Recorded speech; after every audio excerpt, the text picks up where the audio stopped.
kana maitsvaga vanhu type yevanhu vari kudya mabhebhe enyu kuti mashaya kuti ndanani ari kudya bhebhe rangu uchimbofungira kuti ndogona ngari kudyiwa regerai vakomana. Ndoona munoita zvekutamba chichine chimboitika zvekutamba zvimakazvitanga sei uyezve mune muchinyatsoita sei chichine chitika muchiita mari sei chichine chitika ndoona muchingona kuti majaizvi ndezvepashoni here ndezvebasa here ndezvekutora vana here kana ndezvekuita sei ndezvengolinkoko ndezvei ndezvengolinkoko muri kutodazve kudya vanhu kumatraining aiwa vanotodya handitombozvirambe kuti vanhu vanotodyiwa but zvinongotipendawo. I think munhu anenge achitodyiwa anenge achitoda kutodyiwa. This lady aida kuitwa personal training so ndaimutraina kumandara and then vatonditi chii unouya uita sei wonditraina how much do you charge because personal training inodhura because unenge wakufambira munhu and uri kushanda nemunhu ari one saka it's expensive zvekudaro ndosaka vanhu vashoma vari vanotozviita. Ndaenda paipai ndatoita session yedu ndatopedza pandatonzi ndokukwanisa kupa mari yako yefuel per week here ndikati no problem as long as mangondipa yendikitikini yepayment yekutanga that's fine. The second day pandasvika munhu mbabva anononga wabuda pandabva ndatotanga kuona kuti ko how far zvikanzi handisi kunzwa chi handisi kunzwa bo I think unogona kungopinda wongondiona kumvota sei ombowaenda right bo pandabva ndaita sei panda ndapinda angatorina mate she was a single mom ndapinda paipai zvikanzi hanzi namama muyechi muye kubedroom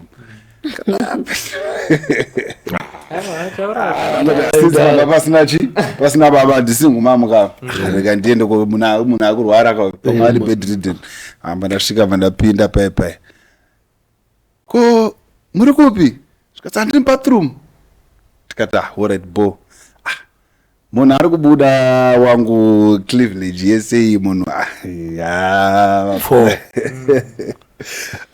pakashata tikati mati muri kurwara wani chinjai muyechi panze pana ndabuda saka time yandakabuda akatoita kakutondidhonza ndopana kuti Saturday panapa ada kuti auya achifamba auya achijoga kakatara. Right, wagwan people. Magadi muri Zimbabwe. My name is DJ Sparks, the biggest podcaster. I should know what's the one, Shani. Because the biggest podcaster. Podcaster manyama. One go cool it down. So muri Zimbabwe, welcome pa uncensored podcast patino kurukuranya dzakasiyana siyana. Muzora nhasi ndine muchinda wewe kana maitsvaga vanhu type yevanhu vari kudya mabhebhe enyu kuti mashaya kuti ndanani ari kudya bhebhe rangu uchimbofungira kuti ndogona ngari kudyiwa regerai vakomana. Nhasi takuigirai boys roro rekuti ukaroona ri padhuze nemukadzi wako kana ri padhuze nebhebhe rako zva kuti mahwana anogona kutanga kana vachinge vada zvawo wakona varegedza ndiye anenge angoti ndikosiya angakunzwira tsitsi saka semazuva ese ndinashanda panwa kungushanda kuita se long time wasi kubatika ndiri kubasa DJ ndiri kubasa ongoti kubuka panapa ndichichikoro nechirungu panapa nana VK panapa nanasiya vafana kuimbokondishedza zvechirungu zvidiki problem ndekuti nenimbore kumaskitsi saka pane pakashata warisekwana Fritz nana comic varibo zvekuti varibo haya nandiripo ngosipo ndakunzwe runyere kupera kuchikora vanhu vanoita chirungu panapa ndichikwaudza mavhongo machimachakadzikama akakakula down akadadisaisa ini kudati chirungu changu chandinacho ndakaona nemavhoko acho anyway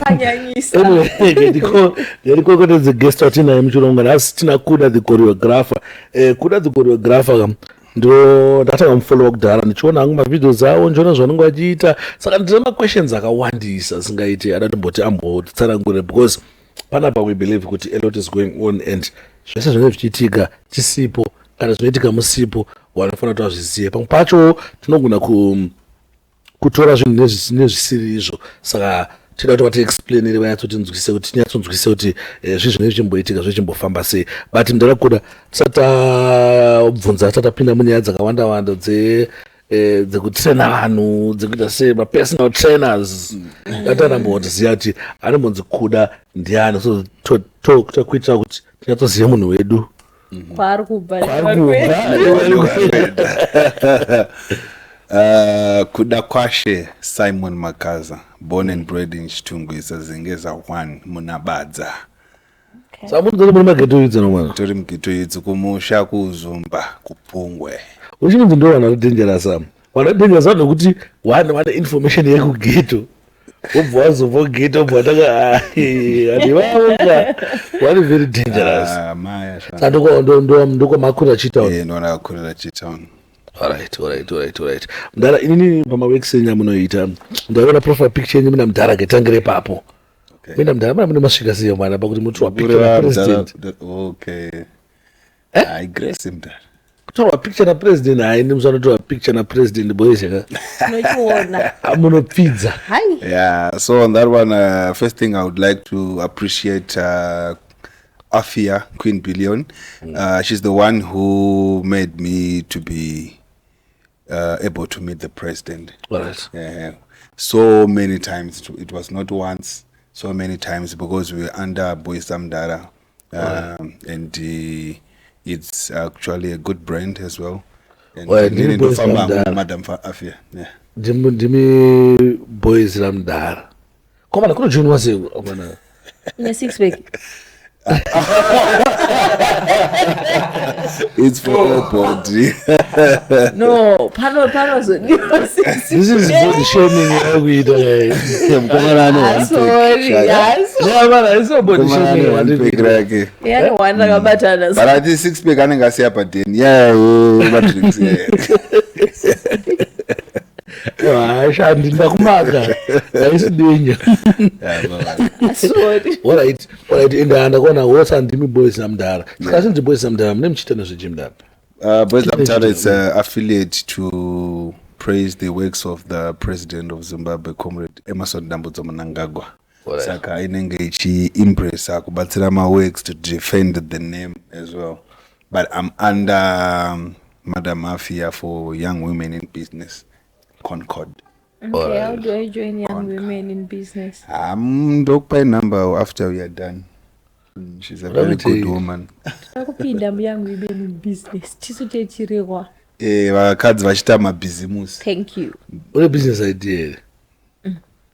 Mageto edzi ashaika wakuchita nyanga akaita zvekwe emasau nyanga business idea anoshaikwa capital Exactly. not idea Mari kudze chinonetsa muupenyu Mdara. Chinonetsa idea. Mari Mdara idea. Kufunga ndoita sei? anonetsikana neidea because akabata mari ari kaida kuita chirombi ndo pane problem. Unazviitika zvandakaona inini. Da kuti mutsvage varume vazhinji kana vanhu vazhinji. Ukamubvunza ndakupa 10,000 zvinoitei. Noseka. I know some of the give stories. 10,000 What? Iwe ndakupa Odzoka 10,000. after ndese. 3 days Aiwa ndatizvoni iwe ndakupa 10,000 ndese. sparks Taurazvo. 10,000 Eh. ndakananga China nhasi Alright. ndobhuka last ticket ranhasi Eh. Ndo pakutotadza kuita financial intelligence papo. What do you Tiketi ranhasika riri chinyanyodhura. Unogona kubhuka kutorerwa because sparks handimutembi or maybe in that case.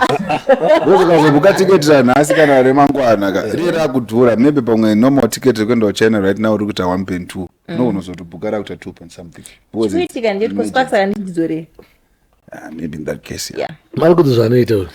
Anobhukira nhasi kati 2.5 ande. Yeah. Atosova ne 7.5 ande.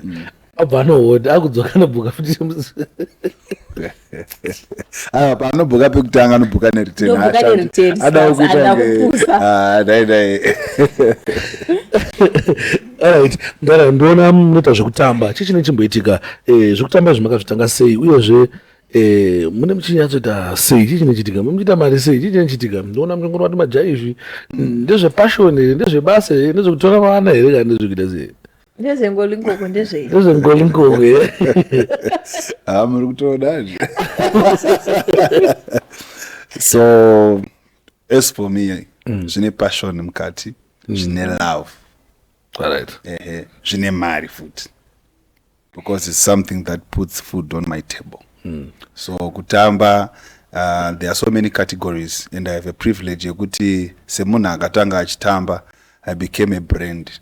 Now I've worked with so many brands, and izvezvi I'm working with Vaseline, I'm working with Puma, I'm working with the Spellbound. I have so many brands that I'm working with.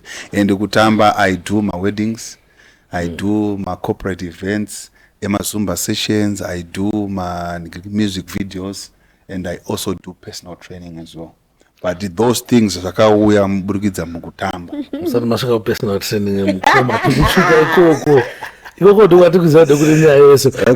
But information yandakumbotanga ndamboziva ndeyekuti wati ndakanzwa mwana wangu achada kutamba ndike ndokwanisa kumusiya here zvoitisa mari sei, zvakanakire chii, zvakaipe chii. I think ndopoda yatsombonzwisisa kuti anokwanisa kuzoita sei. Okay, what I can say is izvezvi nekukura kwataakuita vabereki vamazuva ano vakuita kuchinzwisa kuti mwana kana akakura achifarira kutamba kanoita sei anogona kungosiyiwa. And I have my kids classes from as little as 3 years. I do my classes every Saturday. Vanouya vachivadzidzisa kutamba and stuff like that. And then I also have anonzi Tanatswa model. She's a 14-year-old. Ndindotombatsira kuita dances and stuff. I have Anna Kelisha, I have Anna Delish from Masvingo. So many talented kids. Alright. Saka mari inozotora kumuchato wandika. Kwese kune mari because vamacho when they come we have a certain fee that we charge, and then for my weddings. But for my weddings angu vanotondiziva ndozoti uyu anongobatika chete pamaclass weddings. Because What do you mean? Inini what I say ndezvekuti kana usina mari usachate. Usina mari. Kana usina mari usachate. Muchato uri expensive. Hatidi muchato yokuti saka kuda ukwanisa kutipo motikari yako here kuti tizopinza newachati kuti chititengerewo kana sagare mapo. No. And I believe a wedding is something chekuti guys, I want to celebrate this with you. Uyaniba kutyisa mari yangu. Saka usachate kana usina mari. Like you are the one who sponsored it. Isusu ndosaka tichitozochaja kuti tikunofara kaizvo. Haisi nhamo inonzwirwa vanhu tsitsi. Kozi nhamo unomusina kuronga. Ndoronga kuchata musati kune 3 December hako. Kutochata muswa nguva yeChristmas yemafaro. Utakada kusiririsa. Saka mune muchichaja madhanzi waya mune muchita se. Mune muchidzisa vanhu. Kukadada kuzoti kuzotambe pamuchato wangu. So inini actually I have 2 packages. Okay.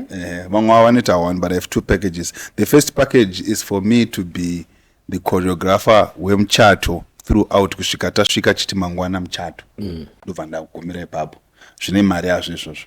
And then imwe yacho ndeyekuti ndinotanga kuita masteps nemi kusvika musi wemuchato, and then all the day ndinenge ndinemi futi musi wacho. And musi wacho iwoyo kana munemi manipa mari yangu, you also have to pay for the suit yandichapfeka because it's your day. And ndinenge ndinemi. Because ina ndingazvitengere suit because muchato ndewenyu. Okay. I'll be performing at the wedding. Okay. Saka zvine 2 macharges. Okay, kukana tida kudzidziswa kutamba isusu ane zvuno zvakatiomei. Zvomutambo zvangu ndizvo. Zvekungoti ndingogonawo. I have so many people who does that. Ndine maclasses andinoitisa paNational Ballet, and then vanenge vachiti no, inini I don't want to be shamed kuti ndakutadza kutamba kana ndaita say book me class yangu ndiri 1 kana kuti inini nefamily yangu. You know. So inini studio yandoitira, it's a very public studio in Belgravia. You come and you book. I'm a member there. You book. Utopinda it will be very. But usually vanenge vari vakadzi ka. Vakadzi I have seen kuti ndo vakadzi kana vakasitarisana, vakadzi ndo vanofarira kunyanyoita zvekutamba, ndo vanofarira kunyanyoita zvekutraina. Even ukatopinda mujim kazhinji unoona kuti vakadzi ndo vakawanda. And I think that's why women live longer than men.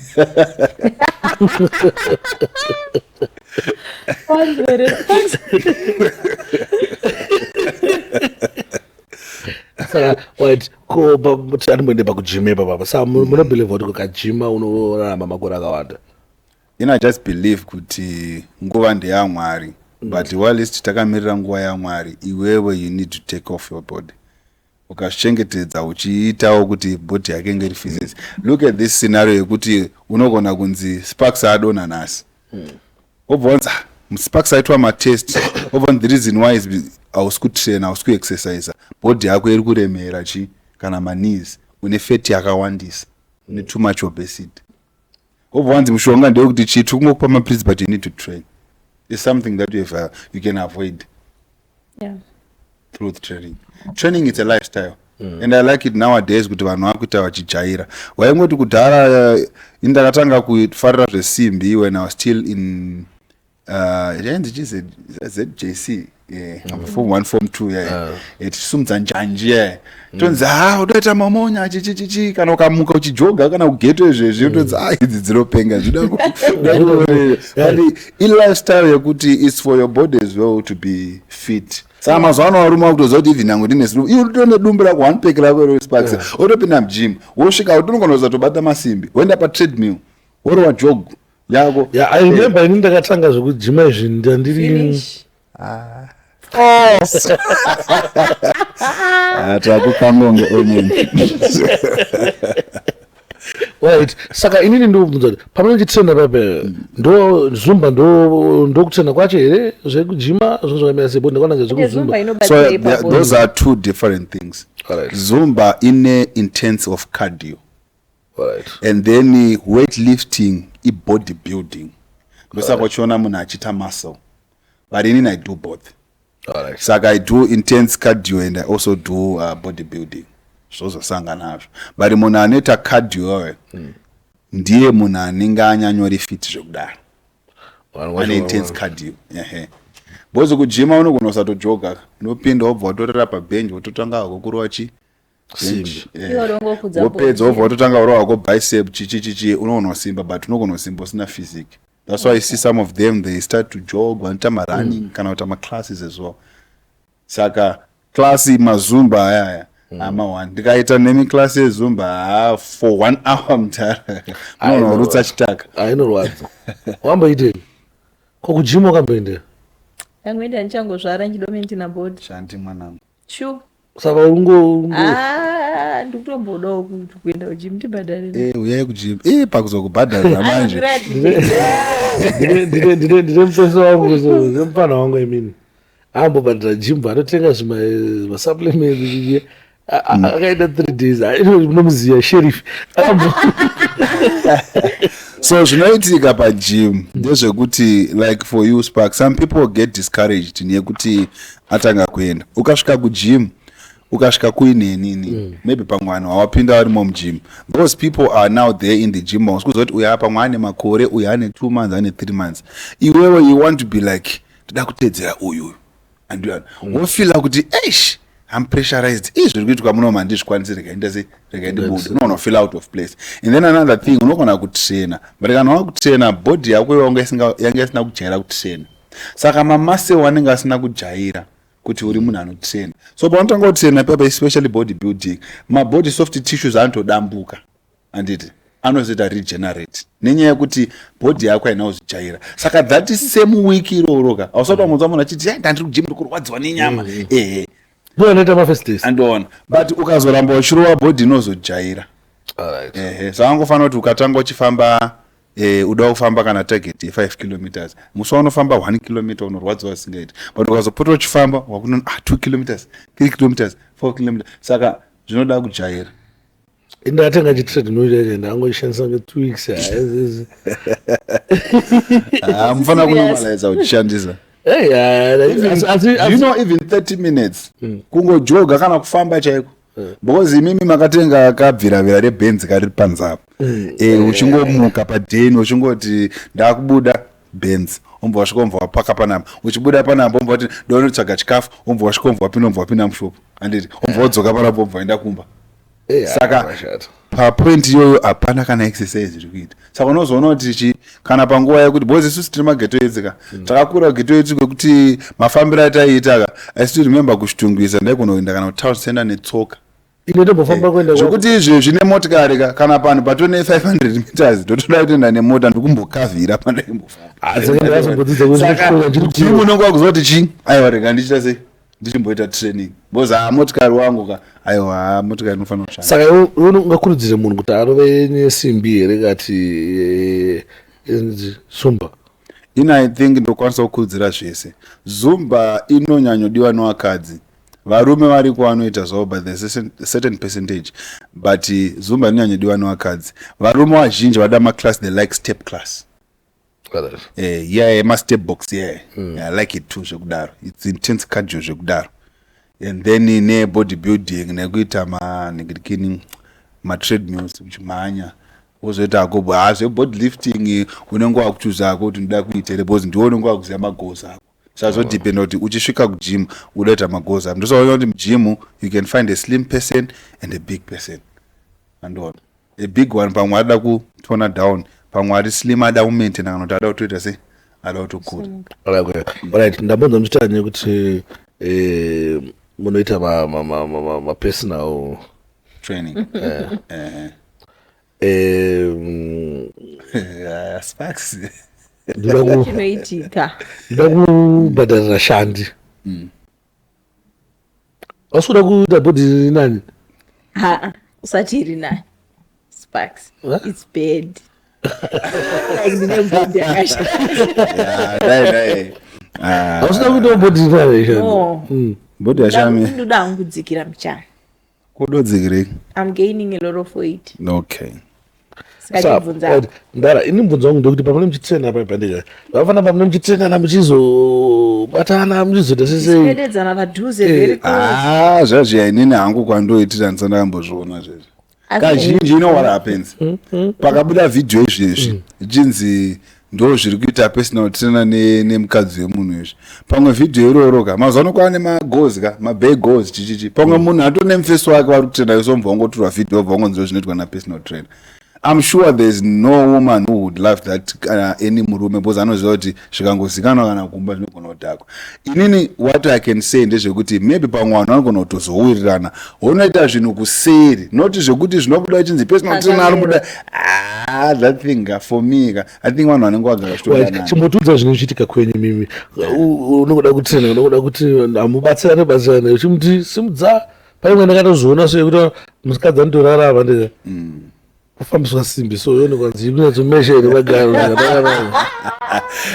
unoziva kuti chi zvimwe zvacho hazvidi kudhipisa zvesimbi yekuenda ndoiziva takatomboita pane imwe gym yanamboenda mutown vanga vari vasikana they were not married handiti and then ndakatosvika vachitotombo game yavo vanongoti ndotongowitnessa ndingoona zvangu ita zvifamba sa ndanda kutobatsira totoro simbi yacho kuti uyu ngatimboona mutaro zvasei.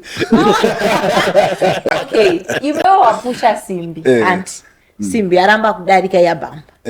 Iwewe as a man, how do you feel? Nothing. Ungoseka. Iwe? Sure. Nothing. Ngolinkoka remember ndo zvandiri kutaura akakuti haiseki ko uyari kuti makanza munozazvinotika kudya vanhu kumatraining. aiwa vanotodya handitombozvirambe kuti vanhu vanotodyiwa but zvinongotipendawo. I think munhu anenge achitodyiwa anenge achitoda kutodyiwawo. but munozotarisire fesi kana kuti mukadzi wemunhu kati munongodya aripo taridyiwe nemusoro. In most cases vanhu vanotoona vanenge vachitodanana nemabhebha ava uzoshayiwa kunzi aninga akazonzi akadai but those are slim. Vanhu vanozonyanya exaggerate honestly. Inini I do personal training yekuti patime yangu yandotraina iyoyo ndo time yandotraina nevanhu. Saka time yangu yekutraina iri 6 to 7 ndo time yandotraina netimu rangu tetitoti chikwata. Saka there is no way kuti takawanda kudaro ndangotanga kubata uyu kuti ndakuda kudai no. kuda usada kuti nyapera ndokutaura handingambobelieve nyaya dzakadaro mudaro. Saka munhu zoti akone anoita kuti ari hwani zvakati kuti ini hangu time dzangu noenda kubasa variko then ndozongoda kuti mungoye padheni kana kuti ndoya aningoti kana from 8 to 9 don't worry about fear yako ndongotomudza kudara kuti nini ndinoshanda abcd mamoms aya bozi obvious hatikwanisi kuya bozi makasimba ka plus handsome ka mumza obvious machester yanenge achionekwa ari mukati une mamoms because izvozvo ndikuona shandi asi kugona kugarisika kubva pawasvika DJ. Shandi asina mbona asina kudzikama.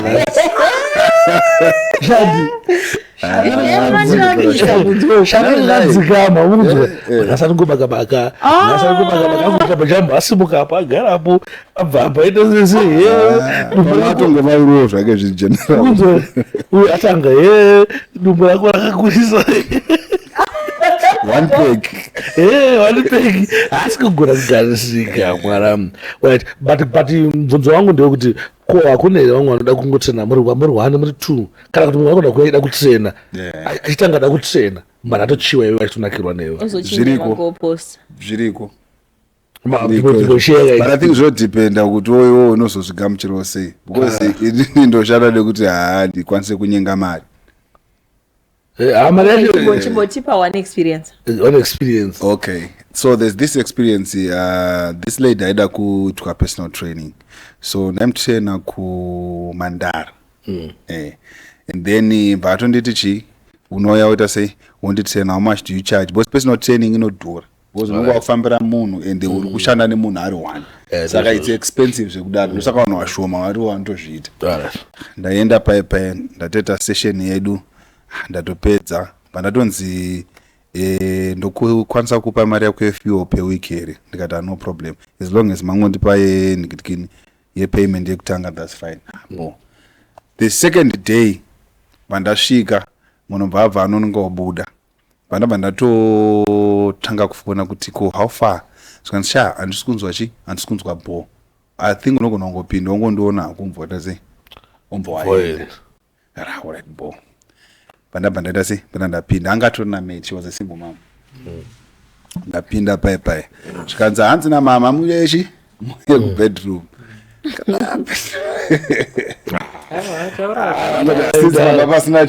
pasina baba ndisingle mom ka rega ndiende munhu akurwara kaari bedridden. Amba ndasvika ndapinda paya ko muri kupi, zvikati handiri bathroom. Tikati alright bo, munhu ari kubuda wangu Cleveland yesei munhu pakashata. Tikati mati muri kurwara wani chinjai muyechi panze pana ndabuda. Saka time yandakabuda akatoita kakutondidhonza. Ndopakana kuti Saturday panapa ada kuti auya achifamba auya achijoga kakatara mana ndati uya panze titaura pana ndabuda paya haangabude anaobuda baba senda message zvikanzi I'm sorry about that, ndakunyara kubuda panze, maybe aunozvifarira. Ndikati you know what, isusu ngatiita zvetraining ngatimbotrena, kana tichizotaurirana ngatitaurirane after zvibasa. Kana tataurirana, kana ndikabvumirana nazvo bo, kana tikasabvumirana nazvo chi safe. Zvikanzi but for nhasi ndichaita sei handichakwanisa. Can you buy me food? Ndikati handikwanise manje because because munhu aizviti ndikurwara ka and angatanga nganika flu sure, but I think angokashandisa advantage. And then bana ndati ndichakwanisa kutenga food because inini ndamira for long, I have another session ndanisina amba ndakangona kuti rega ndingoita sei ndingoenda bana ndabuda. Saka zvandakazoita manje ndakazototi kana ndakuenda ikoko ka ndandakwenda nemufesi wangu zvikanzi saka iwo wakundonzera mufesi wako kuti chi nyaya yangu ndikataiwa ini ndakati kana takuti ndakatene nyaya yako yakamira papi, munhu bazobuda ake pazvino kuti ini ndonakirwa newe so karaiwa bo, but inini chi ndine munhu wangu sorry tikwanisa kuita sei tikwanisa kuzvimanya. Right, izvi ndo zvakaitika pawakabva ona zvakaita. Saka ini ndine munhu wangu ndine mubvunzo pavanhu vanoti for example munhu akati ndokudobva kuti ndine murume wangu sikakuedzoreva kuti takabvisa murume munhu uyu unangirwa naye here kana? Aiwa, I want to give you a good example. Okay. Izvezvi uri relationship. Yes. Handiti. Ukapedza relationship iyo hauite rimwe relationship. Ikasashanda ndoita. Unoita ka. Nenyaya yekuti unenge wakuita nenyaya yekuti hausisina munhu, wangone munhu wako. Yeah. Ndizvozvo. Asi mimi makati mune munhu wenyu, asi mama ona kuti asi munhu wacho akati musvino here. Pombi. Makasitakuziya pembeni. Kubata vanhu havazozvibvira but sinotombokuda umiedzo kuba. mazi dzakaziya pombiriri mudhara tokunda miedzo kopa wasina kukunda miedzo wachiexplain ipo wakakunda miedzo kopa wasina kukunda miedzo handisati ndasangana napo ndikasangana napo ndikudzoka kupodcast sangana nemiedzo komabebe ambo kunenge here mastreet bozi unoziva kuti chi some of those things unopedza wazvijaira ukafungudza kuti une TikTok une Facebook une Instagram mapeji kutwitter haakuna izvozvo kuTikTok kune vako kuFacebook kune vako kuInstagram kune vako vanowachinyenga vanenge vachipinda minbox zvekudaro so sometimes ukasato ignore and it becomes normal. Right. It becomes normal unenge watojaira kuti zvafanana nhasi ndatoisirwa imwe message chinzi kudaka kubasa kuno kune musikana anokuda zvisingaiti mana ndatoseka ndikati anotoda zvekudaro zvanzi anokuda ndikati habo mumudzo tanzi neni mhoro pazatopera zvakadaro so sometimes ndinongobrusha off in a good way ungotiza naye because those things vanhu ivavo ndo vanenge atori mafanzi ako anenge achitokufara vachizoitoka extra love kudaro saka ukanyanya mubrusha off ndo vanozokushauta futi ndotonoti like munhu akanditanga kuFacebook or any application ndomupindura in a polite way because munhu akauya akatanga kupupirira ningari mawani so I just have to know how to dismiss in a good way though vamwe unotozoita vekublock. Because there are some people ndakambofonerwa I think around 1-2 pakati peusiku. Hi, how are you? Right. Who's this? So ndoda kuinquire or something andimuneta zvema dances but this time so my first question was like do you stay in Zimbabwe? Skanzi ndogara muZimbabwe. Ndafunga pamwe munhu wekunze kwenyika ma-time difference tikati munozondifundira mangwana kwakaita sei kwakachena inini kana 10 handichatoda saka ndakatozo ndo zvimwe zvakazototi manheru ndosafoni pa do not disturb kuti after 10 vandisina kuti vafoni mafoni haapindi saka kumana munhu dzati mwana mukutonyengwa zvekuti munotongona kuti mukutobvuma kuti mukutonyengwa arifonyengwa achiramba mukutonyengwa muchiramba miki unoona advantage yekuva yenisama one kungoti kuti monya mpana wangu hai ndokutonyengwa njiramba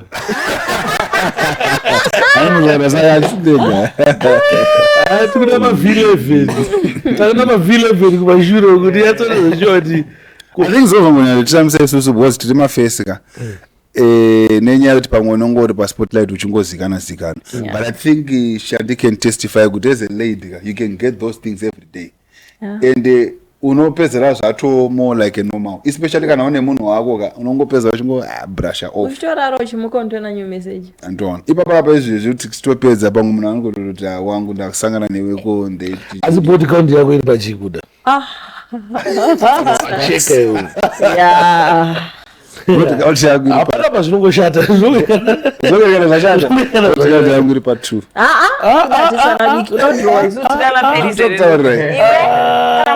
19 years ana body count ye2 azviti inini do you know kuti vanhu vanogona kuzotozviramba zvavo but I'm a well reserved person but kuda I'm a well reserved person zvekudaro do you know kuti let me tell you something ndiri munhu wekuti ndakakura ndakazotanga musikana ndapedza form 4 kuchitungisa ikoko ndakasvika 21st asi chunguza yenyu yakasiyana neyedu ndo yandakatoenda chai ndakasvika 21st so many people pandovaudza vantomboramba but 21st ndakasvika ndisanamborara naanyone ende ndisandana nemusikana ini ndaifunga kuti maybe wana kubvisa vanhu muvhijini ndanakuda saka ndashandi makabviswa nani muvhijini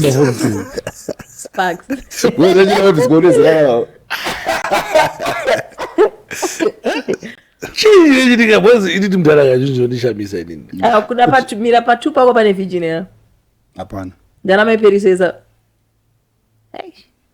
aina ndichagona kumirira jenda yangu kana zvakadai no ini ona mudhara chipa ina inondinetsa inondoita stress sometimes ndakazvifunga ndakarara ndakagara so ndakaunganidza mababy 10 ndakati vhijini nderipi pandishaya ndakaunganidza mafesi 10 ndakati akambobvisawo vhijini ndiani panoshaya saka kuti pane akutora aka 5 I think pana vari kukambwa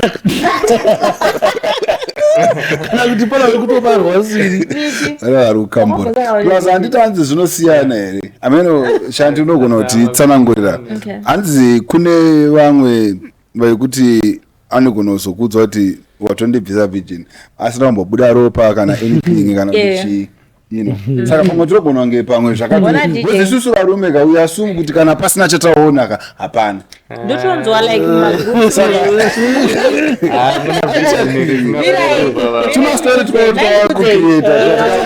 like mumagroups egirls pane zvimwe nguva dzekuti igroup remafriends angu there's no need to lie because chotoudzana chokwadi kana ndakatodyana kudo ndinoudza girls handadyana kuda guys so hamuna kana need yekunyeba unonzwa munhu achitoti ini ndakarara nemunhu ropa rinobuda kwangori tight munhu akangonditi wanenge usingaiti sex but wangosiri virgin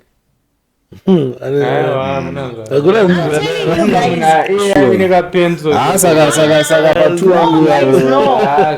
wangu yavo vanga vari because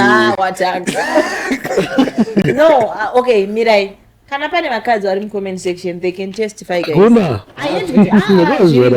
ina hangu pandakabrekwendakabuda anongoita zvekushandisa sipo hanzi pane sipo yekudzorera kanzi inonzi sipo iyo mazuvaano zvawanda technology zvangoshatira isusu vanashati tine vana hai gobhora kawariashati nyarara zvako shandi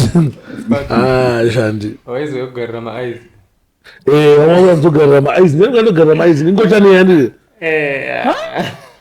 ndinongocha ndakaita interview yandakasvika kuiburitsa ndada kuiburitsa nezuna ndikana trailer ngocha ndaita kuti ndinogarira maaizi kubva kadzoka maybe ndizvo zvaitwa nevanhu vavo zviro zvinoitika ndombozviita zvinotoitika ndonozozviita Sparks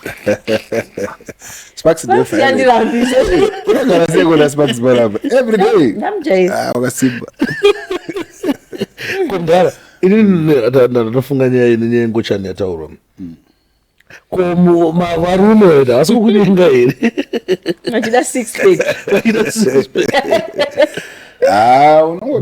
ngochani yo ndakazoiti nayo sha saka kuzona takakubata ipapo munhu takatodzoka mafeelings ukanza stipe yangu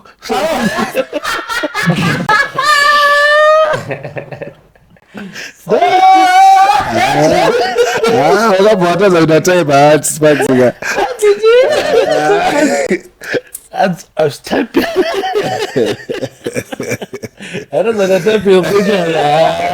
sauchizi pamwe wakasheka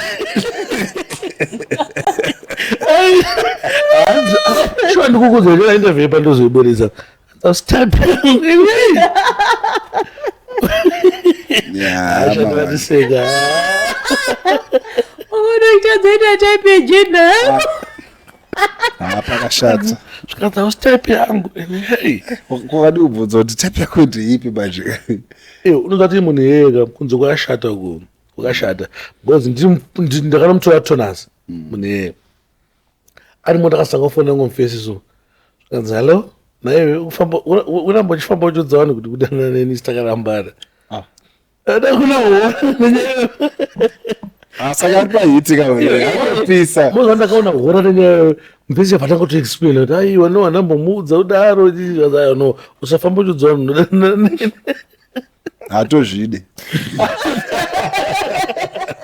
harizvekunyepera saka bvunzo wangu kudaamira so iyona Sparks havastipe yangu mimbe hademana dumbu maybe ndawana 6 pack saka chimidzi kana ndakasangana zvinhu zvakadaro chimidzi vanhu vakawanda vakatodara pamwe ngoshaodo mwana 6 pack hamusamaazvano zvako zvinhu zvezvo zvatoko hamusi kunyengo here mastreet zvitoriko ndonazona kuti conversation kwaya kuenda so you know the bad thing about asika ndezvekuti munhu akaisa message muinbox the first thing that comes into your mind maybe it's a client so you tolerate, you want to know the person etc also not vona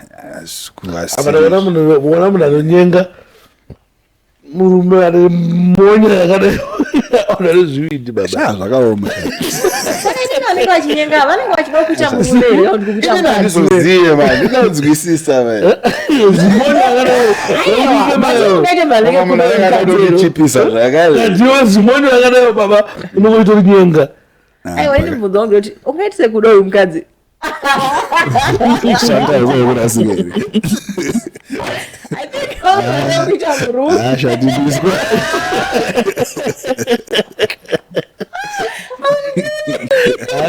agotarizotera vazigati vanoziva kuti anojima akasimba zimonya unongochiti soft aiwa kokuda akabva kuroma kuva kuda akati zoni ngatisangana ichi baba tione toita sei usvike maboro but mukona nyaya yati kutaura iri serious wa ndakanzwa kushokeka anenge karume ipapo atofonera mufesi vanzi konaiwe ainzani anganzi Jose konaiwe Jose wai ukufamba uchiudza vanhu kuti tichiri kudanana sei isi takarambana iye mufesi yega ndakati ndakamona kuti isapalauti vabvuma isapalauti mukadaanzi mufesi yakutanga kutoexplaina baba kunze kuri kupisa kunze vanhu vari kudanana majenda. And another thing pastori iyoyo ndeyekuti zvakuitika mazvano manje especially kujenda yedu hemabhebi ndeyekuti madanana zvakanaka masiyana zvakanaka munhu akabva ane bitterness obva angoti andana nevarume mava zvinotisa kana kunzi ane dora anozoita dora kana marambana pama muripo ndopaadana varume edora yareruka manje because vakazvanyanya kuitaura mukangorambana munhu akuita bitterness ofati aiwa ane dora saka takwaziya matrenzi iwayo kana marambana just part ways. Why should I speak about kuda nekuti ndachadana nacharambana? I think vanhu vane machititi seyakweyo vashoma singaita. Rambana go young ndiye kuglowa more. Sparks uyo akanzi ane munhu wake because Sparks munhu ari paspotlight. The fact yekuti arambana nemunhu wake munhu iye anoramba achimuona ka zvinokonoramba achitomubowa stake izvo. Sparks arikutopisa ka inini nditori kunoko umva atanga akakurwa underground. Uzongonzwa mafunga. Ona maturity yawinayo kai yekutara zvinhu paTV asi paground usingazozviite ino level.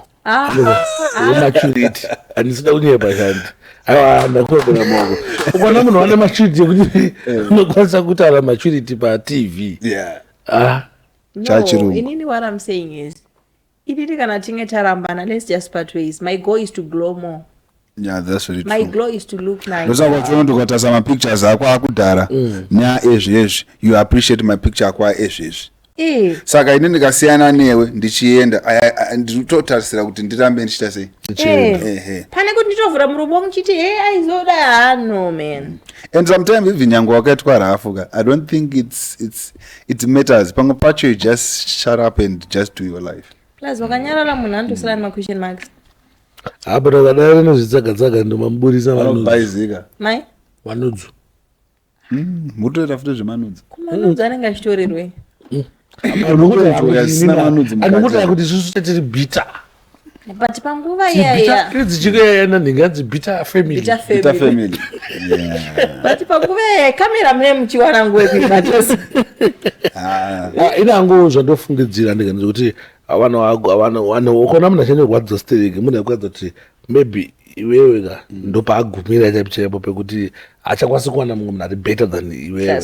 Otherwise zvinyatozoti ano vana variko mafesi mamwe ariko mbinga dzimwe dziriko shandi unongotsvaga imwe mbinga hapana zvinowanika. Unoti mbinga udungoti mafesi ngawanga wagona. Shandi audi munhu amurombo yo ndonzwa nyaya dzako ka. Shandi angadamikiwe.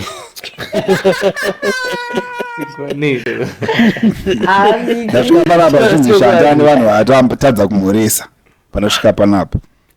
Shandi. No, it was hard for me kuti ndimire ipapo. Shandi anovhaira baba, anovhairira vanhu. But I think anovhairira vamwe inini yashandi. Okay. Kuda inini panotango kumhoresa energy yaunondipa ndo inondiudza my back the same energy. Exactly. Yeah. And that's me as well. But sometimes panombopisa zvokuti munhu anokumhoresa even ari loga zvokuti inini pamwe zuva rangu raswera rakadhakwa ratichika. I just have to show up kuti ndepi ndakuziva kana kuti unongomhoresa munhu uchitanga wamuziva and then otoenda. Asina iguda chibhadzo ndodza wakaroora here. tori marriage Nditosi marriage but ipapa hatisi kuzopaswera zvedu tichingopfuura. Yeah, tukupfuura, but you have kids? Yes, I have a son. Okay. Kudiwa. handisamusani ndakamboona handiyana ipape ndiri Exactly. yabo akangwara-ngwara Atokura here. Unoona kapaipai. unomuona That's iwewe my son. Ndakamuona but atokura. I was expecting kuti zviri kunzi maybe ari kuyamwa Oh, that's my son. He's turning 6 in December. Yo. right That's my handsome. sa mukadzi wako achengera Junior atye kuti pano uchienda kumatraining I think munhu atonga acceptwa kuti mudhara anenge achitoitawo zvebasa Ndokuri kubva anotaura chikafu. kuti since mudhara also food on the table things are going wero.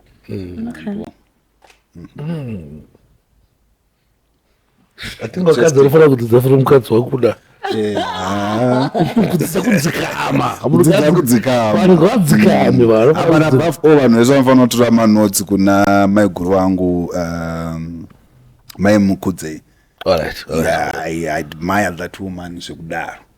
Hauvanzwe kunzi vambobudikira kana kuita sei havana dzungu havana. She's a proper humble woman. But bo zvekuti ndotoinspirewa now kuti vakadzi dai vainasokula down kudaika ngapakule down kudaro shandi. Ndokula padiki. but kuna chii inini zvinhu ndinetsa izvozvo zvafana basa renyu iri king ngona kana mukadzi wakafana kungandisina ndo basa rako ndo raunoita asi azvirevi kuti unongochi kuti wese waona ini ndinotoziva vanhu nini mabharanzi kuti hatombobude patv haana tombosimba haana kutombo astori handsome haana kana mari but anohura zvisingaite anohura nemahurire chaiwo mamwe pamashops anenge achiita ma$3 aya saka nyaya haisi yekuti munhu ari palimelight haisi nyaya yekuti zvoni munhu anojima ndasendese inyaya yepfungwa yemunhu ngona because mudhara imimi mungonanga musingatombohurirane nemamwe mabharanzi chaiyo kuti anenge ari kamufesi kuti unzoti kamufesi akandoka kutora mahure panapo ini ndinomuziva ngomufesi akadaro ekuti ndakamutsarisa soka anongoafodhawo ma$35 ake ekuti anobvangosvika mashops obvangu Yeah, plus netumavhidhio twatomboona chinzi kuEpworth kunotangirwa $1 kana kuti which means munhu akaenda ane $10 anenge atori Akanaka. achipisa anomenyuka ngomukoko sparks. Pakaipa. Asi chida. wine 10 paEpworth apo But is it true kuti unoema 50 cents? Anobuda maningi ine pamanazi chibando pane mapodcast obuda vachitotaura vega kuti $5 wane ma5 Eh. ivi ndatombofonawo nhasi pamuna ndaa kuti anzoni ndaona hure ndine mahure anoita mayo anoita ma2 mari Aiwa, I think inini hangu ndinonyara kubuda mashozi emahurika, but I think ndodombo interview one. umbonzwa experience. Pane andakaona ekuEpworth too, so ndakatoshamisika kuti kozi time yandakatoona yemukadzi aitocomplaina achiti murume wake anototi kana akasatoenda kunohura anotonzi okuperekedza hanzi andosiya ndatomira ipapo kuti shanda ombva adzokera kumba. Ndakati asamena ndakazodza manje rimwe manje raitara kuti unogeza nevhiniga pese painzi mukana unogeza nevhiniga kuzasi kunogezwa nevhiniga pamanazi Aivave. anzi inini manje vanondivengera kuti price yangu iri pamusoro anenge ari pa4-5 papamo price yangu iri pamusoro because ini handinowe ndogeza nevhiniga I think malevels andongosiyana mulife. Malevels kutoona mumwe anenge achitoti do you know ndakazvinotisa madays ndane motikari pataikwira makombi kubva kuchitungisa taiva ne50 cents todzoka 50 cents zvekuti waitoti kana wakuenda kumbaka unotaimira zvimapickup zvaizvo pandakatanga kuti ndakukwanisa kubhadhara $1 rekombi rekuenda nekudzoka hamdara life yangu kana zvekunzi munhu ane motikari nasina basa nazvo ndaenjoya last zvekudaro saka I think pamalevels elife zvinosiyana munhu anenge achitofara anenge achitonakirwa usadherere zvokuti waibinoti uchipinda mukombi ombva kuti ne50 cents ombva wanzi gara pakadoma mumwe ombva agara pane $1 panenge achitonga badhara Achitusansike. right kuda bvunzo ndakubvunza panapa apa ndada kubvunza manje zvinoitwa nevamwe zvawakambonzwa kuindustry kwenyu si zvavanoita iwewe because I know kuti tikubvunzewo zviri direct haudaire obviously unopesa wakunzvenga aiwa ndombonzvenge zvandakutaurira ndizvozvo. Yeah, it's okay, it's fine, it's nice, but unoziya kuti isusu tiri maghetto youths takakorera kutungwiza ikoko. Saka mudhara wati ndezvipo zvimwe zviri weird zvinogona kusangana nemamwe matrainers nevamwe vanoitawo basa ramunoita I think chakatowanda iwoyo muedzi watechitotaurayo kuti unoiswa pakona todaro. I remember there is a friend of mine, I won't say a name, angari in a bad state yekuti angari unfinancial stable. So that lady akazvinotisa kuti munhu uyu ari kustruggle, and she came in as a good Samaritan chibatsira chidaidai, and that guy was married. Vatangobatsira vabvazoti achi ndire zvandau kutumawo kunoita chi kuSouth Africa.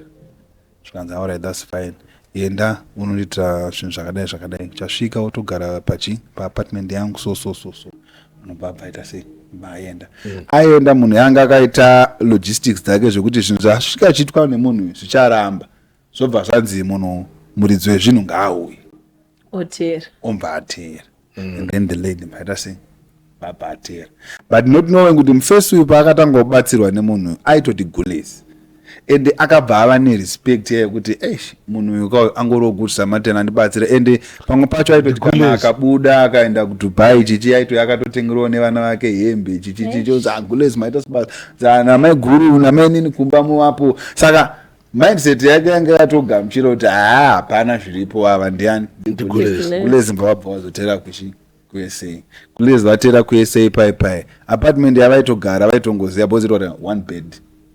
Vasvika ikoko mbva vatoti asha iwe wongorara chi pasi ini ndongorara chi pambedha, mangwana tofuma toita logistics dzedu toita sei torova road.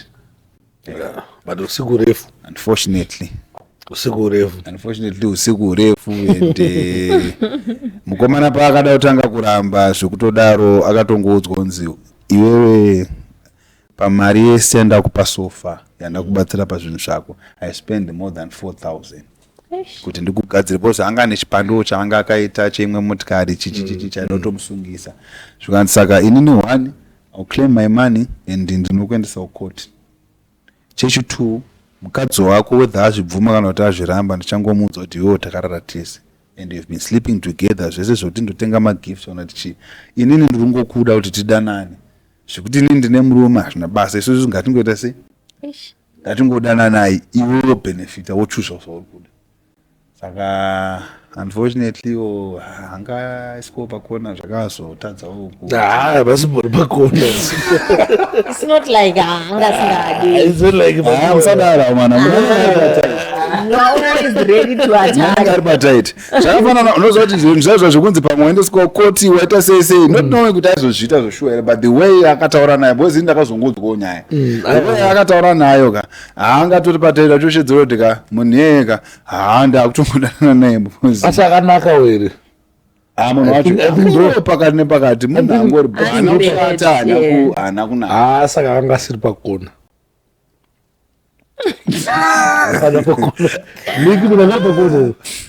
anga dziri pakona sei mukuramba kuti anga dziri pakona vanotedzera Miki naDJ Spark kuti pazvinhu zvese in life ka chinhu chiwane chausingadi ka kudisappointa mukadzi wako. I don't know for other men, but for 90% yevarume vese they respect their woman, they don't want to disappoint their woman. Saka munhu akadai tanga arida unovhiringidza kudheni ende nyaya unoziva kuti kana yasvikawo kwa ichangopererawo kupamwe munhu achazotoisa mabranches akawanda kuti saka baba wekuno kwari kunzi zvakati saka unongotoseya kuprotect. Saka in that way ka munhu athingi unongowaungoti kusiri kufa ndekupi as long as uku kuri safe cheto. Asi aiti tikadanana takudza mukadzi wako no aiti ndouza mukadzi wako kuti takamborara akaramba murume anorespecta mukadzi wake asingadi kuti anetsekane aingobvuma kuti mukadzi wake asazodii atiti zvokunetsa usadheri kungonzi 4000 yaya nakupa yavharana ngoti no uyu mwana ana pari kubhaisa uyu mwana akwenza kuti mukomana akasiri pakona ena akasiri pakona zveshuwa matoflya maita akatoflya mukomana akati angasiri pakona aingofunzo tiketi rinongotengwa chine experience kuti tiketi haringotengwe kuda kafana iwe uri boyfriend yako kana kuti uri kana kuuk unotengera tiketi ndongoti huya tingotamba makadzi I'm going to take you places. No. Hakuna zvakadaro. Ndofana kubva kuno kundiri ready baba. Alright. Achakatsena. Vacation manje ke. Oh, ndapona kama picture ndenge achinzi munhu anofamba nendigiri anotsurwa. Ndachiri ku vacation. Well done. Ivika. Akuna kunzwisisa kuti ndege ka. Ndege ndatoona kuti ane experience. Rakangotengwe. Yeah. Ticket rangotengwe.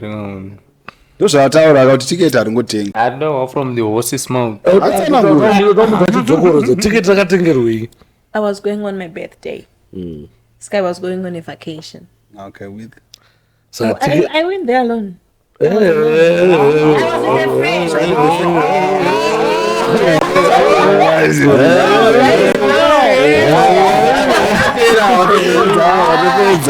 Watopedza. I think we'll move on. No, watopedza.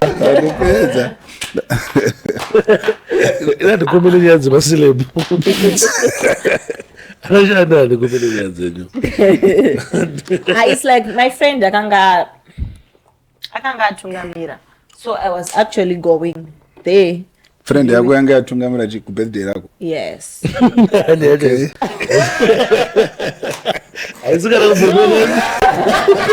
We wanted to book our tickets on the same day, but if ndakabuka kwanga sara 1 month day ndakabuka. So friend yako ndanga iri kumberi ku plan birthday rako. Some weeks before. Romana kudenga guru. Alright. So wana chi chinetika kuda. Zvamune muchita zvazve. Teti no patati chiona kuti hapa boyera apo. Paboyera sapa patati kudaidzira uyatsonzwisisa kuti zvezvikuitika especially pakutenda mavideo atinoona isusu. Papa ndakanzwa evangelist achiti kuya kunokamburwa munhu. Kukamburwa munhu kunokamburwa munhu kuri kuitinesa izvo ndenge. Iwe akasotambokambura. Kunokamburwa. Yeah, tumaincidents turiko. Unotonzwa tunyanya. Because you know what, majima ari muZimbabwe akawanda, personal trainers ari akawanda. Ende kune upcoming ekuti anenge ashori nedzungu asingazivi kuti panapa zvinoitwa sei kana kuti handisati ndagona kubloka kana sei. Saka hazvitoshaike, those things are there. Ko kana mboda chiko ndimbotrainewo. Under 6 pack. But that's 6 pack. Right. Jokes. Uchiona utrainer wachuyane dumbwa. Unotika. Unotukunokonzi kutambisa mari machi. Kana watu picture na trainer wako already.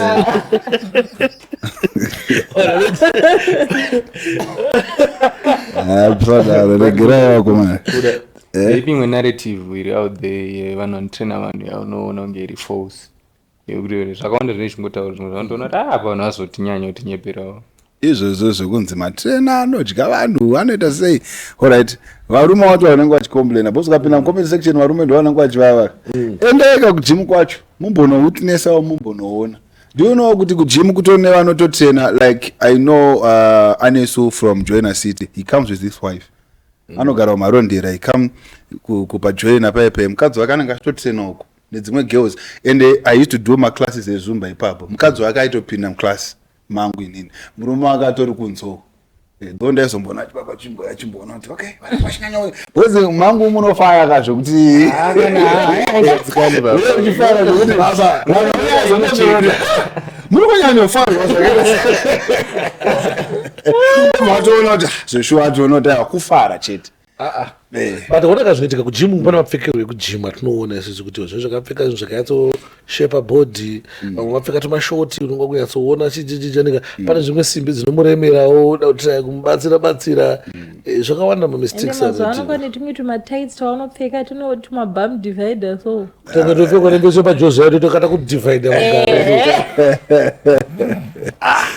Sparks anenge achifolowa anditoona netiyatinoti ndichiti ukoko kudangerous because ini zvandoita ndinenge ndichitsvaga nzvimbo dziri dangerous saka nzvimbo dziri dangerous ndidzo dzidzi dzimwe dzacho dzakaita sekujimu hakuri dangerous because ukanaka zvinoitika varume vazhinji vane mabhodhi akatanga yangu iyo anoziva munovira neneri vazhinji kuti wakawanda majority chaichaiyo vana nemari ndavarume kuda kunota mukadzi anoda kuzoenda kujimu vachinzi utononga wakadai wandika ubva svika ubva anoda kuda obviously bozo kona mukadzi ada kuenda kujimu steering which means anobhelievha mune zvejimu, anobhelievha kuti maifananga achijima, anobhelievha waisiya saka panosvika izona nini maindi inobudikira ndakadai wandika apanga achiona iwewe wakaita se wakadaiwo pfungwa dzake dzinotochinja.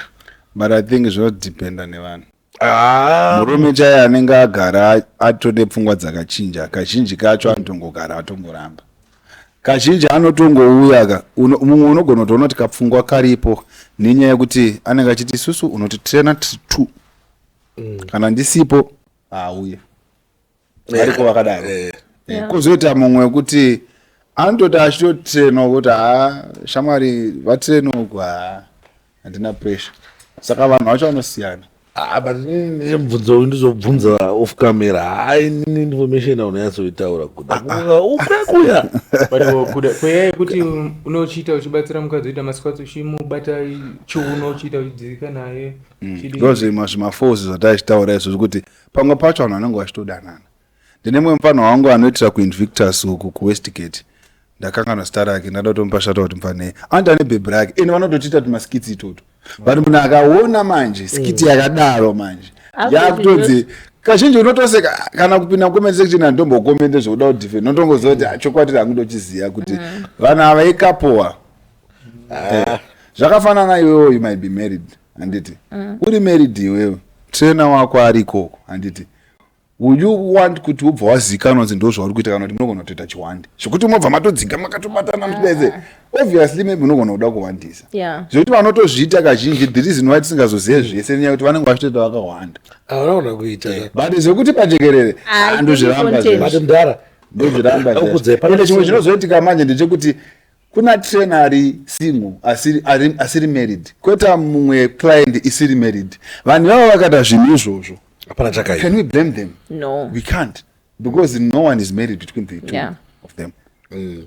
Or I think maybe ndopatisingazwisise but because it's not like munhu wese ari mujim ari married. Ende Shanta akaya mujimu akatoti kuda ndibatsirewo kusumudza Zimbabwe. Shama asi married, Shami ndomusumudzira Shandi ndomusumudzira Simbi. Pane chakaipa. Asi vanotaura yaro nokuti vari married. Vamwe vanotaura. Asi vamwe vataura. Vamwe vanotaura. Vazhinji vacho vanototaura. Ende mumwe wacho unotoona kazhinji pamwe pacho unotoona futi neringa. Maringi futi angaza. Kujimu kwacheneswa ini ndonzvimbo yangasingachenesa. Aiwa, ende kujimu is for all body. Then zvainzi gym pamwe ndeyavakadzi chete or something, maybe. Aiwa, ini ndatanga kuuya zvangu but ndapedza dumbu, padumbu roperere. Dumbu rinopera. Pachinozoitika nedumbu manje chekuti nguva yawaitawo nedumbu kuti risvike apapa. Iwo kana waya kujimu unoda kuti dumbu ripere ne1 month. Dumbu harishande seizvozvo. It's a process as well.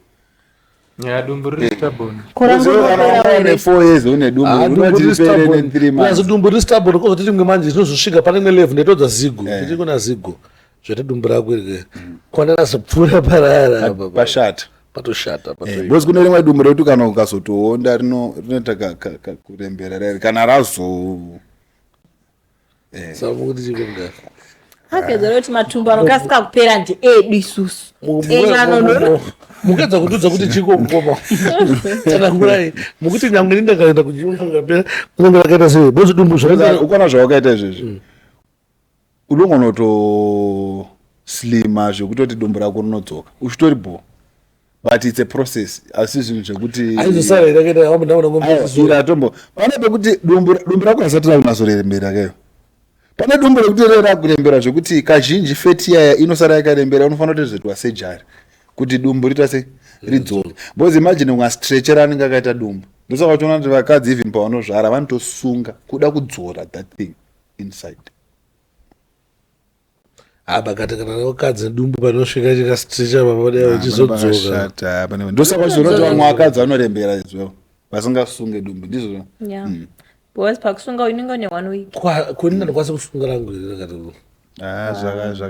zvakaenda it's too late amagona sparks amwe doro sho tiri kukura nini sparks amwe doro modudza bad news sparks amwe doro nedumbiri andimwe utamisa face utamisa dumbu nowamvura nowamvura nowamvura yawanisa pamwe okay all along I thought for sparks are no when those dumbiri it gives beer vibes zvinhu zvanofunga kuti hachibaba chinji chidhako but handitombodhako zvavopa zvingoti vanhu vanhu kujimu kwenzuka asi zvisiri izvo anenge anomwoyo shadi nomwe here amwe doro komiki nomwe indisanda kumzene tofunga kuti anomwe chanoita kudya nyama chete alright mukomana anolasa nyama aivapotowirirana bozi ainindodya nyama nindodya asati mwana ndofanaleke nawo kukondudza ti aindodya ona paipe pandasvika ndikatombo ndangonotsvaka chikafu paipe mupana wangu andandinaye tamaka atonditi hauna kudya ndikati no kuti ndine nzara zodesandadya ndandombodya akatukese asi but nzara ndinayo yechi it's okay but inanguka that tichivhara I think zvotana 1 hour tichidiscuss I think but ini ndoona sekuti mungona chii dumbuka kunonge vanhu ngosimba vanongoita dumbu so zvirimo kune vanhu vatori nemajinzi engosimba zvakafanana neni majinzi angu inini ndikaregedza kuita training ndinodzikira kuwonda ndo zvine majinzi angu kwozoita mumwe wekuti nyangwe asingadyi nyangwe achidya anongosimba so now going to the gym you are now maintaining your body mumwe anotonomaintaina kuti asanyanyokura asanyanyodzika anongogara zvokuti mumwe unodoti wane 6 months kana guru uchingoenda kujimu wakangodaro munhu atongomaintaina bhodhi yake kuti ndo pandiri kuda ipapo ndinongomaintaina ipapo because majinzi angu ka inini ndikadawo dai wadawo dai saka ngatisanganewo ndodya nyama ndika panyama ndinodya ndoida singeti but handisi munhu anodya sitereki zvekubva ndinonzi achibaba chinodya ichi ukuona ndoda tosvika mangwani ndisina kumbodya ndozongotenga na raisi maybe ma3 ndodya ndinongosimba mudaro zvirimo majinzi mudaro but mukatiwo jimu ka unogona kutoita dumbu rakadai ainonange jimu noda une mari muhomwe aindonange inini zvinondistresa kuti akumana ndakabhuroka so plus jimu wafanira tosnika ka wafanira to kana shorts ka matights chichichi matishirts because jimu zvawachapfeka nhasi auchipfeke mangwana wiki rese unongofanira kuchinja but inini madays andakatotanga I still remember ndaitomhanya pamupedza nhamo ndotenga mashoti angu embere $3-4-5 paipe otenga iweek rese nematishirts angu chichichi I remember ndandine 1 sneaker rariri 1 ende madays iwayo ndandiri under management yazoro because zoro ndiye akanditrena zoro ronira ndiye akanditrena zvezumba uchisvika uchiona zoro anenge akarova snika nice nhasi mangwana akarova rimwe mangwana akarova rimwe apo ione 1 akazopedzera razotsemuka manje apo akasasoneke manje akuna kusina pressure hakuna kusina pressure unongonazoona kuti panapa ma1 because munoona kuti munhu akanasorova combat yebasa chaicho yekuti akakudza kuti nini for Zumba fitness I charge $500 unoti okay yeah that's how we charge on for say ndakoma nekujima nongafika ma-originals avakoma nekujima norova ma-originals tichabatana pamberi papapo saka kune vari kundiona ndongoda wangoti guys I love you so much and I have my Rumba night classes I also do with Tarogezi and we have another class which is coming we do once a month Tarogezi nobita se Tamba. So our class at Rumba night is Dance of Depression. You are just expressing yourself urungo tamba kumbo kangana ku relieve stress. We don't mind kuti wasonyanya tamba ochenda ku left instead of ku right. No, we are not strict about that. You are just having a good time. tichingovibha tichingotamba. That's our class, that specifically for Rumba night. Saka we have a class kune makapfekei tinoita madifferent dress codes. Vamwe vanouya nemajini, vamwe vanouya nemataiti, but uku kwakasiyana nekuzumba manje. Kuzumba vanhu vanofanira kupfeka sportswear, but for Rumba anyone munhu anofanira kungopfeka zvaanongofila comfortable kutamba nazvo. Saka anofila comfortable kutamba nezvaunazvo izvo zvibhora. tarogezana wanzopfekei Tarogezana wanzopfeka majins. Ni muchida mataizi. kapfeka mashorts Mashorts. Chamudza kuti azombopfeka. Shout out to Tarogezi. So we have a class on Friday 26 September. Alright. And this time we are hosting Juntao, the king of Rumba. So it's going to be something else. tichabatika shando chine chekutaurira aune chekutaura Ndada ngoenda ujim. ufana tobatana nayo bhozi Yeah, we have paungaitawo bhodhi nani bhodhi ashamiri bowana. DJ, pane vatone gore vachida ujim twasvike pandira. Zvichitomudza kuti uri kutoteerwa nevanhu vakawanda sei vari kukuda. Vada bhodhi iyoyo. kuti Ari kupisa kao. asatambomuona Arikupisa. Ndakatombomunzwa vachidiscuss kwaka some time ago. Pana kabhebi so kanoita kekwaSparks. Kakatakura. Wakambokaona pakanombotaura naSparks kavachinjana mvura. Apa sandamboita 360 ende handizombofanda kai.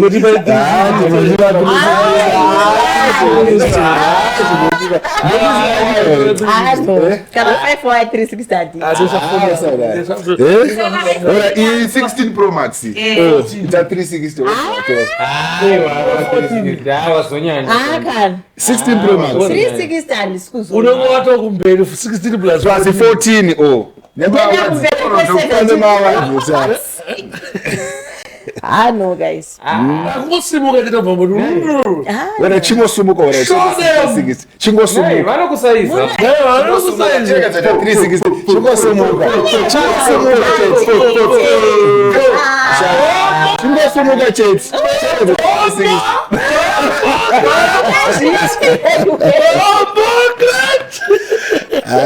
Kabheja. shandi amene kuti shandakaita sei Anditi. Andi. Guys, isusu zvachaita tichatora 360 asingaone tobva taiposta.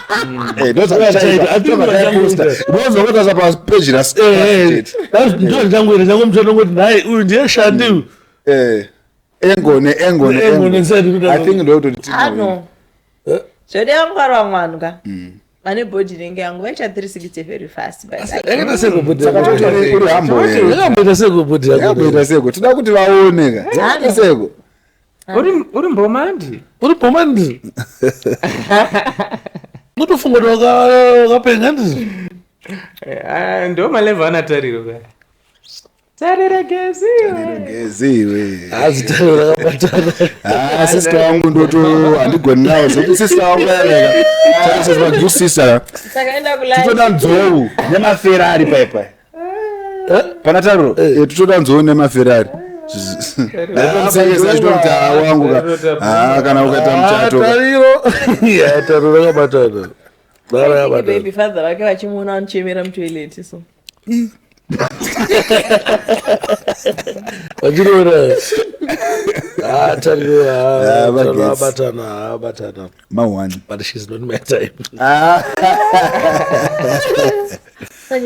haukwanisi kutana handiti haukwanisi kutana handiti tariro anogona kudya lunch kana $100 tariro anofamba nejeli saka unogona kutadza kudzitana zvako tariro she's not my type she's not my type panotopisa she's not your type zvesure panotopisa she's not your type zvesure she's not my type unogona kudyiwa mari yese gore rese Mama ikesa anopera nemawadha. uchitongotengawo kana kuti ari kanikosevisawo motikari kana kuti rega ndikotengawo magetsi ekumba vanokuruva mari vakadzokera mumusha vakadzokera pasi vanodonedza the biggest podcast Someone's Kaimbo, I the biggest. kune mumwe murume the first podcaster tarari tibrogesa unofana kusimba ngatishandewo no takata mari anatarira kita ngowatatu vane but manje iye wacho she's a business woman ka anenge achiwedzera ofti graph samafana kuziva kuti anenge asina It's not like he are stable. anenge achiwedzera graph hapana paachapfuura magara yakatopfuura paipa achatoita graph refinancial status yayo pamagaro ake anogona kusapfuura kana kudzika. akomana iyi uncensored podcast muchandoresa kuchechi inini muchandoresa kuchechi no ukona chii ndinoona baba makandira anatatiro pasina pavachapfuura paipa nyango kugeza vachagezi wabhuwa wasvika parufu sparkstar anogeza esvaniti wasvika parufu ari papiki pacho ari papiki pacho hapasina pekuti ari parufu hachadariki munonyepa ndositaura one pipe tikati as you grow ka unongochiona kuti mapicture akudhara asiyana neaya asiyana I think Tariro is turning 30 this year Tariro akatotena achachinja look at this Pokelo. Okay, look, Pokelo is 40 saka tikati Pokelo paanga ane 30 mapisira aita aya ane 30 Pokelo is extreme manje. Pokelo ipombi anonza ama-long hands Pokelo ari sisipokelo chese tinongosaluta kudai sisipokelo aibvunzwa zvaakapfeka hanzi couple of thousand. yes ukanzwa kuti a couple of thousand vanenge vasingadi kuzongokurwadzisa Pokelo ipombi aiwa sisipokelo hatina zvokutaura newaya yamashoko bebifuti akaipa rimwe bebifuti akaipa muzimbabwe ndiinchandris andi akaipa inchandris akaipa mumwe ndiona friend of mine akaipa pamabhebha anopisa vakawanda pane rimwe mhani andoziva so ndinoona kutiktok nonzani kuzibhebhiroro rakaita seritsvuku Ifoni yangu ndinokona kufoni yangu wangondipa.